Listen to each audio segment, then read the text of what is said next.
However, just for those who may not know, give us a brief introduction about yourself.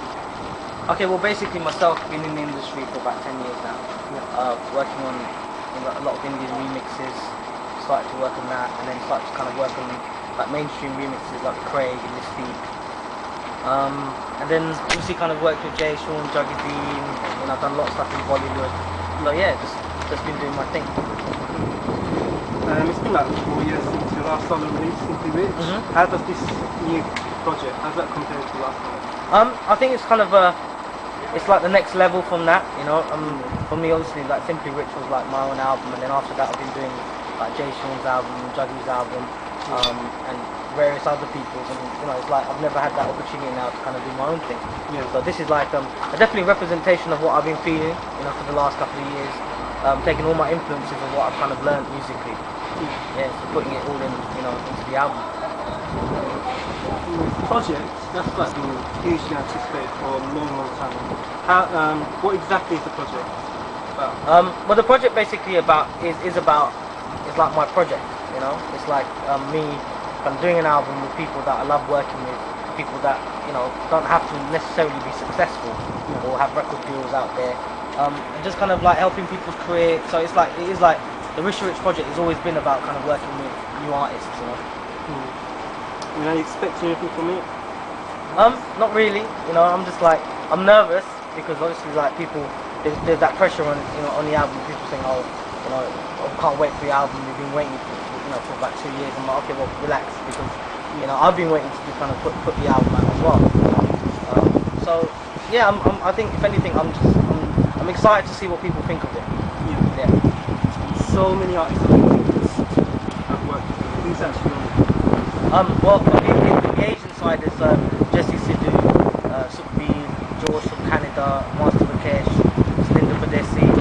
From the UK urban side, I've got JD from So Solid, Baby Blue, J2K, like on the grime kind of stuff. Then obviously Jay Sean Juggy's on it, Veronica's on it, Desi from the Mental Techniques on it. And then I've got like new artists called SOL, who's like a R&B singer. I've got a Kawali singer called Amir and Rafakat Ali Khan. There's a new girl that I've just signed from Montreal, Canada. She's an Indian girl, but she sings in French. So you know, she's like a big project that I'm going to be working with. And now the first single to be lifted off the album, Push It Up, what's the response been like? It's been good. Yeah, I mean, the video's caused a lot of vibes, you know, which is cool. You know, if anything, people were talking about it, so that's a good thing. I think yeah, it's definitely good. The thing I've always said is that you can't judge the album on that track. Yeah, I mean, it's obviously a very pop track, Jay, but yeah, it's been really good. So it's been, the video itself has come to heavy criticism. Are you worried about that? Why do you think that is? I just think because they've always seen Jay and Juggy as like, you know, doing family kind of thing, but I don't think there's nothing wrong in it.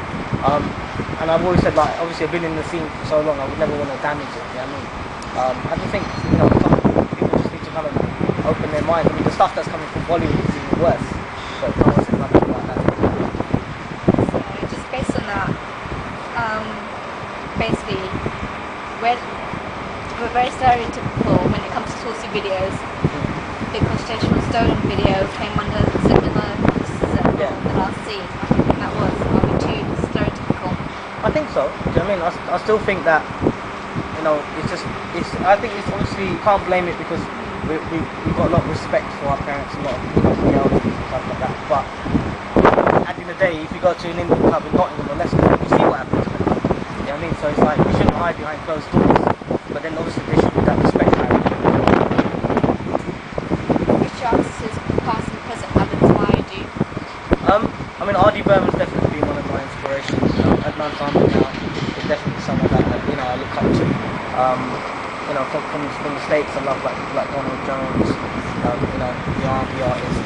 I kind of take, you know, I'm inspired of all the artists. You know, like someone like Master Rakesh was someone that, you know, I thought, wow, he's amazing. And for him to be on the album was just like a, you know, like a blessing for me, you know. How do you come up with the beat? I mean, like, do you need to be inspired at the time? If so, like, how do you get inspiration? Come up with the music. Yeah. I don't know, it's just one of those things. I mean, definitely, you know, it's music is something that you kind of just express the way you're feeling. You know, like I'm always working in the studio day and night. You know, depending on my mood, I'll produce a track on you know, an argument with my girl or something. You know what I mean? So I'll come in and produce like a slow ballad and whatever. You know, it's weird, but it's because I love music, so I'm always kind of getting inspired. You know, through everything I'm doing. I mean, previous albums we've seen breaks like intros and interludes which have actually done out. It's just basically, I think it just like you said, breaks up the album. Like, I've got 4 interludes on this album, you know, which breaks the album up into kind of 4 categories. So it's like up tempo, it's Punjabi, it's English, it's R&B. You know what I mean? So it's like, for me, interludes is something that, you know, I can kind of just show off a bit, you know, musically. When you produce for other artists, say like for Jay Sean or Jackie, I mean, how does that impact your music? Sorry, how does it impact your music? Just yeah, totally. I think when producing Jay and Juggy stuff, I'm kind of under the instructions from the record company say, okay, you need to can't produce nothing too mad. You need to keep it under this kind of barrier. In my own album, I can do what I want.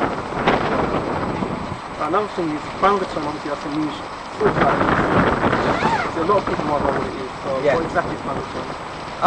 Well, I mean, his word is, I don't know where, if that's come from, I don't know where it's come from, but I mean, for us it was like, when we went to Puerto Rico and working with Looney Tunes, it was like, okay, we're going to come with our sound, you know what I mean, which is like the Asian fusion sound. You've got the reggaeton, Spanish kind of thing going on. Let's just mix it up. So it's taking kind of Spanish artists working with Juggy, Jay, and Mentors was there as well, and just kind of fusing different sounds. You know, you might use like a tabla and a tumbi with Spanish sounds, and it's music. The 2.9 crew recently collaborated with the massive reggaeton producer Looney Tunes. Tell us a bit about that. Yeah, well, when Jay went to Puerto Rico, he met up with Looney Tunes, and then they said, why don't you come over with everyone? You know what I mean? So we came over, and it was just an album. What was it like working with Looney Tunes? It was really fun, you know. I mean, Puerto Rico is just like, if you haven't been there, you need to go there. It was just a vibe. It was good. We spent 2 weeks in the studio. It was incredible.